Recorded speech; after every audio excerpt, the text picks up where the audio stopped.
Part 6 of a triple expansion steam engine that needs some attention, loosening the eccentric sheave from the crankshaft, thoroughly cleaning the broken connecting rod, dismantling and discarding the bottom part, making a new part for the base, and silver soldering it all back together. There's a bit of a problem. When I remove the grub screws as I'm doing here from the eccentric sheave, it isn't loose on the crankshaft, it's been Loctited in place I think. Hopefully my small Proxon blowtorch will allow me to heat up the part and break the bond of the Loctite. Doing a job like this doesn't require the parts to be heated to red heat, just sufficient heat to destroy the bond. Once I'd thoroughly warmed up the part, I used my Barco pipe wrench, but so I didn't mark the eccentric sheave, I used a piece of brass. I rotated the pipe wrench back and forth, gripping the piece of brass which in turn was gripping the eccentric sheave, and in no time at all the part came loose. Once the eccentric sheave was fully loose, I clamped it with the pipe wrench just to show you that it was fully loose. And in this clip I'm not applying enough pressure to mark the sheave.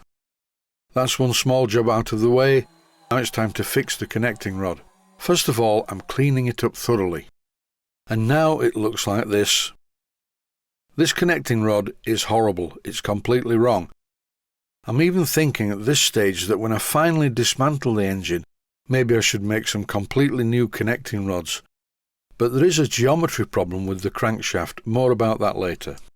The bottom part, with the holes drilled in the wrong place, had already fallen off this. I removed the forked part of the connecting rod as I'm showing on screen. This, by the way, is definitely not the way to make connecting rods. They need to be machined from the solid, or at least fabricated with welding or silver soldering. This series is all about a Stuart triple expansion engine that needs attention.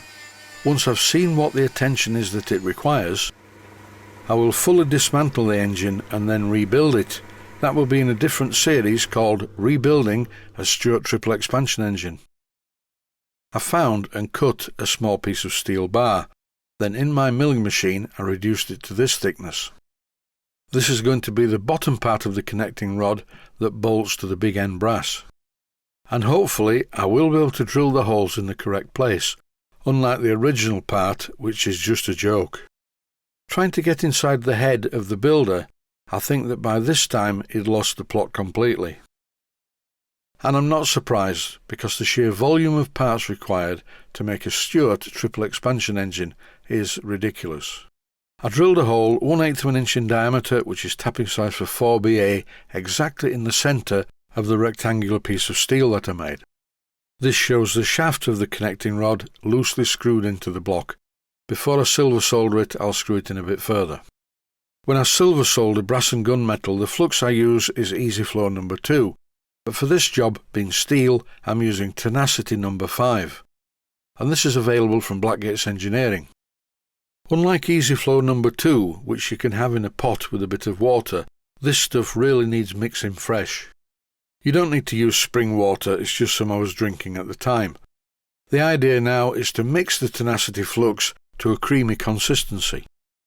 In this clip I'm applying some Tenacity flux into the hole underneath the part.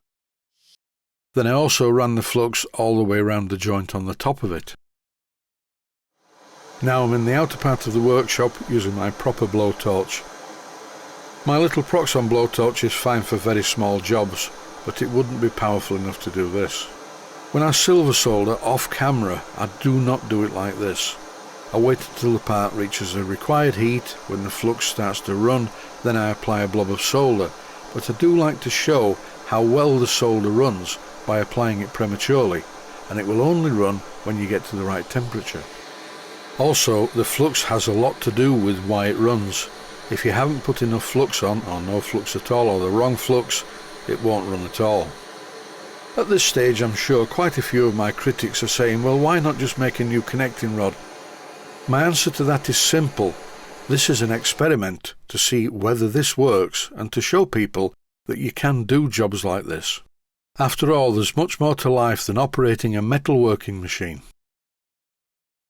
In this clip the part's cooled somewhat, it's still very hot, and I used a pair of pliers to hold it and quench it in some water. Now it's cool, and it looks really horrible. The thing is, as this is designed as a tutorial, I can now show you how to clean up a really horrible part like this.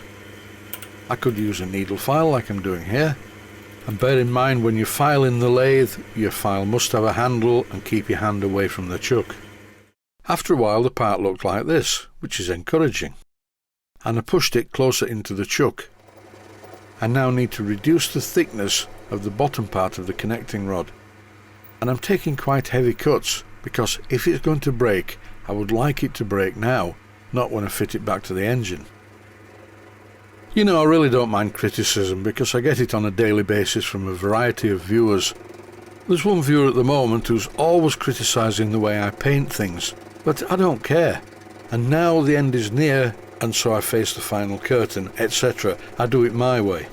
Also, I always use Phoenix Precision paints, well, 99% of the time, when I'm brush painting, so I can apply quite a lot because it always dries perfectly and smooths out when it's drying. Maybe I'm wrong, but the paint finish on my models seems to be quite good, so I just wish he'd stop these comments, or at least make a video about how to paint small models, just so we all know where we are. I wanted the thickness of this bottom part of the connecting rod to be 3/32 of an inch. It's still a bit on the thick side. I'm not going to put a girlfriend joke in there. All I'm going to do is remove more metal so that the part becomes thinner. I think that I can assume that this part is much stronger than it was originally, with the small 4BA thread through the centre. Don't forget the piece that is silver soldered onto the end of the connecting rod shaft is not supported at all. By doing the job as shown, this also ensures that the part is square to the shaft.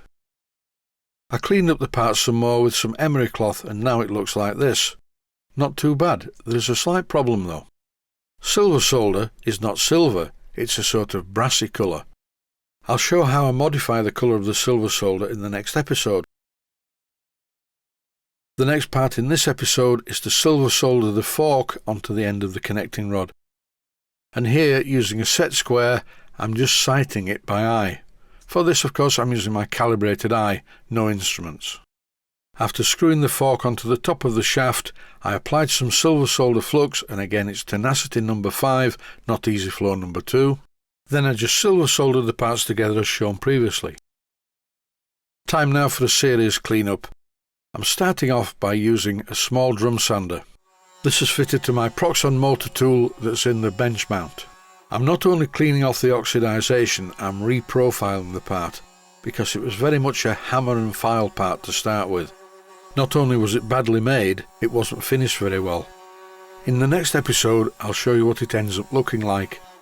But that's it for now. Stay healthy, thanks for watching, and I hope you found it useful. Please take the time to visit my Mainsteam Models website and click on the section of the website that says Video Playlists. And by doing that, you can find other videos that you may like to watch. And by using the playlists, you can actually watch the videos back to back.